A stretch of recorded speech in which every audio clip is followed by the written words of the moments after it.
There is a number that quietly decides whether you end up wealthy or not, and almost nobody is paying attention to it. It is not your salary. It is not the house you buy. It is not the raise you are chasing this year. The number is time. Specifically, the number of years your money is allowed to grow before you need it. And once you understand what that single number does, the whole game of building wealth starts to look completely different. Here is the idea everybody has been sold. To get rich, you need to earn a lot. A bigger paycheck, a side hustle, a promotion, a windfall. More money in equals more money out. That story feels obvious, and it is also the reason so many high earners end up with so little. Because the real engine of wealth was never how much you make. It was how long you let what you keep grow on its own. Let me show you what that engine actually does. The American stock market, measured by the S&P 500, has returned about 10% a year on average since 1928. After you strip out inflation, the real number is closer to 6.5 or 7%. That is the honest figure. And I want to use honest figures because the magic does not need exaggeration. It is already strong enough. Take that 10% and apply it to a small, boring habit. $200 a month. That is it. Less than most car payments. For the first few years, almost nothing happens. After 5 years, you have maybe $15,000, and most of that is just the money you put in. This is the part where people quit.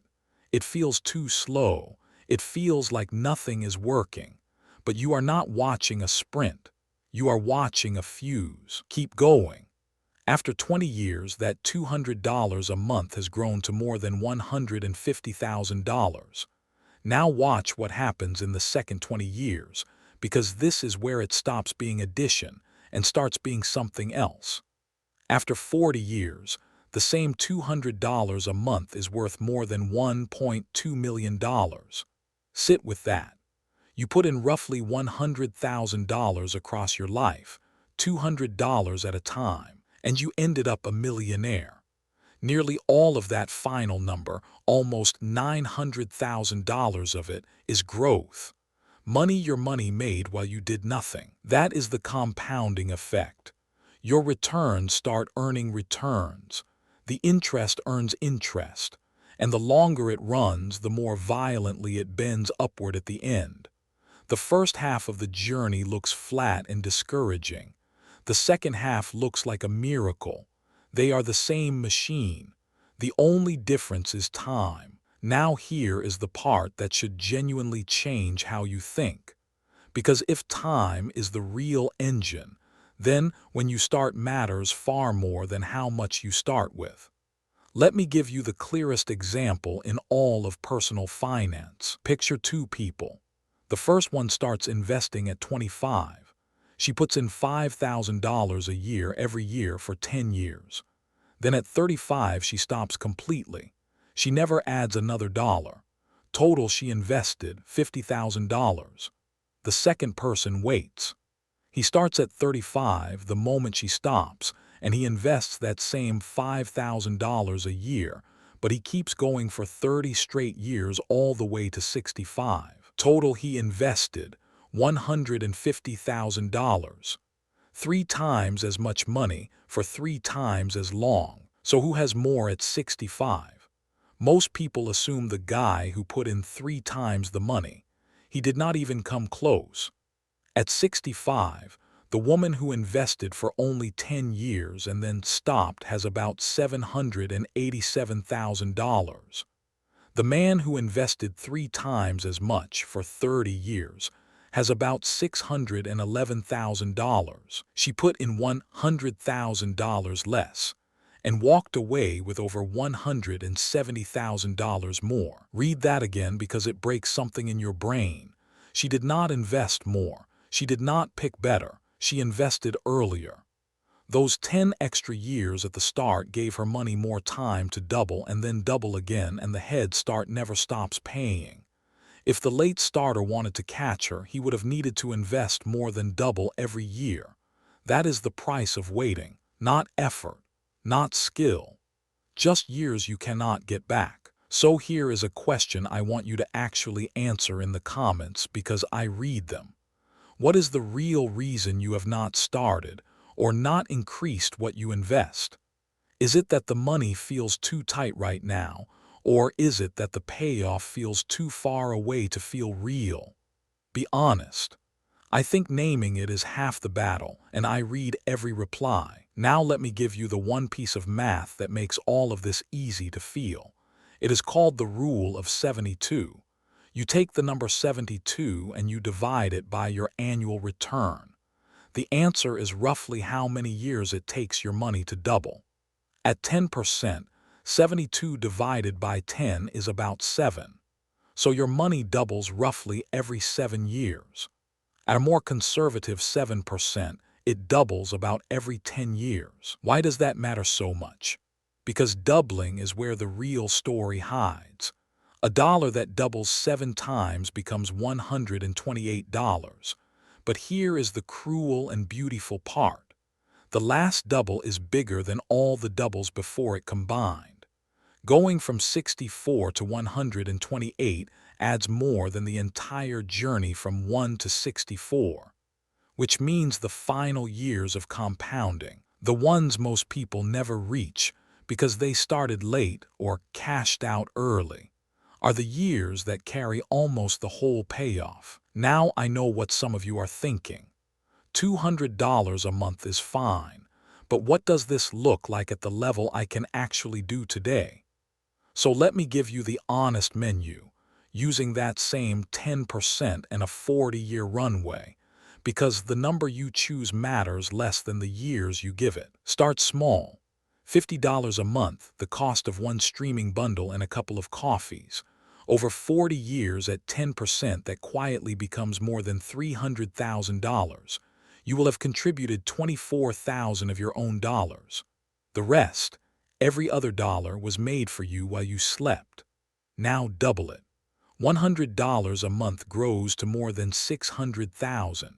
Step up to that $200 a month we talked about, and you cross $1.2 million.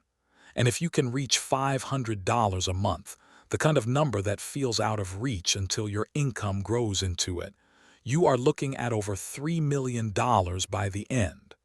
Same market, same boring habit. The only variable you truly control is when you begin and whether you leave it alone. And that second part, leaving it alone, is where most of the damage gets done. Because the real enemy of compounding is not a bad year in the market. It is the decision to interrupt it. Every time someone pulls their money out during a scary headline, or stops contributing to fund a lifestyle upgrade, or cashes out an old retirement account when they switch jobs, they are not just losing the money they took. They are losing every future double that money would have produced. $1,000 pulled out at 35 is not $1,000 mistake. At 10%, that same $1,000 would have become roughly $17,000 by 65. You did not spend $1,000. You spent $17,000 of your future self's money, and you will never see the receipt. There are two real frictions I want to name honestly, because credibility matters more than hype. The first is inflation. That 10% is the headline number. After inflation, your true buying power grows closer to 7%, which is why I keep the examples grounded. The second is fees. A fund that charges 1% a year instead of a cheap index fund charging almost nothing does not cost you 1%. Over 40 years, that single percent can quietly eat a quarter or more of your final balance because it is skimming from the compounding itself, year after year. So the takeaway is not just start early. It is start early, keep costs near zero, and never interrupt the machine. You want proof from the real world. Warren Buffett is worth around $140 billion. He has been investing since he was a child. And yet roughly 99% of his wealth was built after his 65th birthday. 99%. The The man did not get dramatically better at investing in his 70s. His snowball simply got large enough that each new double was enormous. He is not rich because he was brilliant for a few years. He is rich because he never interrupted the compounding for over 70 years.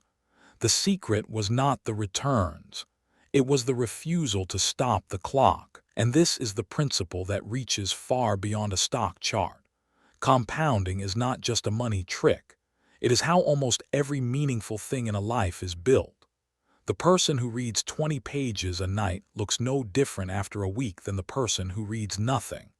After 10 years, they are not the same human being. The body you build from one workout looks identical to the body that skipped it. The difference only shows up after 1,000 quiet repetitions, small inputs, repeated, protected from interruption, across a long enough timeline. That is the entire formula, and it works on money, on skill, on health, on trust, which is also why the people who win are so rarely the most impressive in any given year. They are the ones who refuse to interrupt the process. They did not pull the money out when the market dipped. They did not stop investing to buy the upgraded car. They did not abandon the habit because the early results were boring. They understood that the boredom in the middle is not a sign that it is failing. The boredom is the price of admission to the explosive part at the end. So if you take one thing from this, let it be this. Stop asking how you can make a lot of money this year. Start asking how you can keep a small amount of money compounding for the next 30. Because 30 years of an untouched 10% will quietly outperform almost every clever, stressful, high-income scramble you could attempt instead. The boring path is not the slow path. It is the fast path wearing comfortable shoes. The big salary was never really the dream. Freedom was the dream. Waking up one day and knowing your money works whether you do or not, that was the dream. And that dream has a price tag a lot closer to $200 a month than to some impossible income you keep telling yourself you need to earn first.